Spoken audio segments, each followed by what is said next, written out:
जिस तरह से पहलगाम में आतंकवादियों द्वारा हमला किया गया था, जिसके बाद भारत सरकार के कड़े रुख जो है वो अपनाए थे और उन्होंने कहा था कि जितने भी पाकिस्तानी नागरिक वीजा लेकर भारत में आए हुए हैं उन सभी लोगों को जो है वो पाकिस्तान भेजा जाएगा। उसके साथ साथ मैं आपको बता दूं कि सीआरपीएफ जवान की मुसीबतें जो है वो उस वक्त बढ़ गई जब उनकी पत्नी यानी कि सीआरपीएफ जवान ने जो है वो पाकिस्तान में विवाह किया था। ऑनलाइन जो है वो इंस्टाग्राम के ऊपर इन दोनों को जो है वो प्यार हुआ और प्यार होने के बाद जो है वो दोनों ने फैसला किया कि ये दोनों जो है वो एक दूसरे के साथ शादी कर लेंगे। जिसके बाद सीआरपीएफ जवान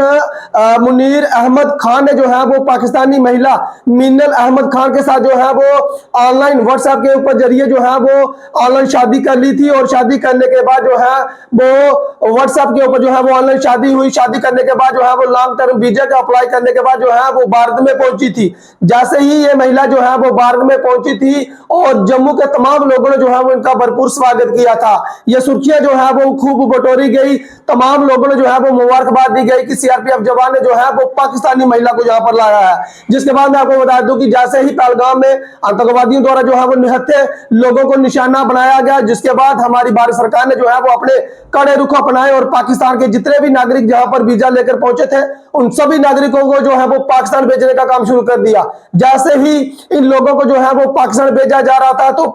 सीआरपीएफ जवान की पत्नी मिन्नल अहमद खान ने जो है वो कहा था कि मैं भारत की नागरिक हूं, यानी कि मैंने जो है वो सीआरपीएफ जवान के साथ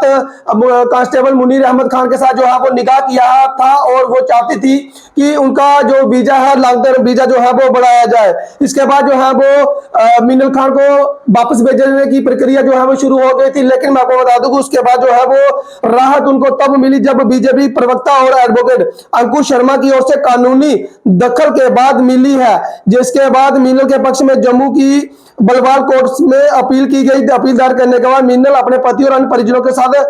वापस जम्मू में लौट चुकी, यानी कि इन्हें जो है वो वापस भेजने की प्रक्रिया जो है शुरू हो गई थी। और उसके बाद जो है वो जब कानूनी सहायता ली गई और उनके जो एडवोकेट हैं अंकुश शर्मा और उनकी तरफ से जो है वो कानूनी सहायता दी गई और उसके बाद जो है वो मिन्नल अहमद खान को जो है वो फिलहाल भारत में ही रखा गया है और उन्हें जो है वो लॉन्ग टर्म वीजे के लिए जो है वो अप्लाई कर दिया गया। लेकिन उनके जो पति हैं उनकी मुसीबत जो है वो बढ़ गई है। जैसे इसके बारे में जानकारी पहुंची है कि सीआरपीएफ जवान जो है वो कांस्टेबल मुनीर अहमद ने जो है वो पाकिस्तानी महिला के साथ शादी की है और डिपार्टमेंट ने जो है वो उनके खिलाफ जो है वो डिपार्टमेंटल इंक्वायरी जो है वो बिठा दी है। उनके खिलाफ जो है वो बताया जा रहा है कि एक नोटिस भी जो है वो दिल्ली से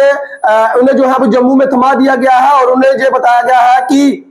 आपने जो है वो डिपार्टमेंट को बिना बताए जो है वो पाकिस्तानी महिला के साथ शादी कर ली है। जिसके बाद जो है वो सीआरपीएफ जवान की जो है वो मुसीबतें बढ़ सकती हैं। फिलहाल ये बड़ी खबर जो है वो निकल के सामने आ रही है जहां पर जम्मू कश्मीर के सीआरपीएफ के जवान जो है वो जिन्होंने पाकिस्तानी महिला के साथ जो है वो निकाह ऑनलाइन ही किया था और उसके बाद जो है वो लॉन्ग टर्म वीजा के लिए उनकी पत्नी जो है वो जम्मू में पहुंची थी। तमाम खबरें जो है वो सोशल मीडिया पर वायरल हुई, मीडिया पर भी वायरल हुई, लेकिन जब इसके बारे में जानकारी जो है वो सीआरपीएफ के जो उच्च अधिकारी उन तक पहुंची उन्होंने जो है वो तुरंत जो है वो कार्रवाई करते हुए इनके खिलाफ जो है वो नोटिस थमा दिया है। अब जो है वो सीआरपीएफ जवान कांस्टेबल मुनीर अहमद खान को जो है वो नोटिस भेजा है और उनकी जो